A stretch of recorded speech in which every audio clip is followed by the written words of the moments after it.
My name is Jonathan Lopez, and I recently graduated from the CNTS program, which is Computer Networking and Technical Support.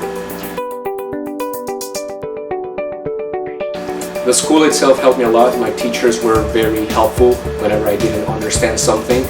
I went over the same thing with them many times, and sometimes I could see that they were very stressed, but they didn't give up until I was able to understand what they wanted me to understand.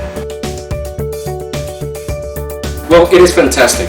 It is amazing that they have all this diversity, because it makes you, me being an international student myself, it makes you feel welcome.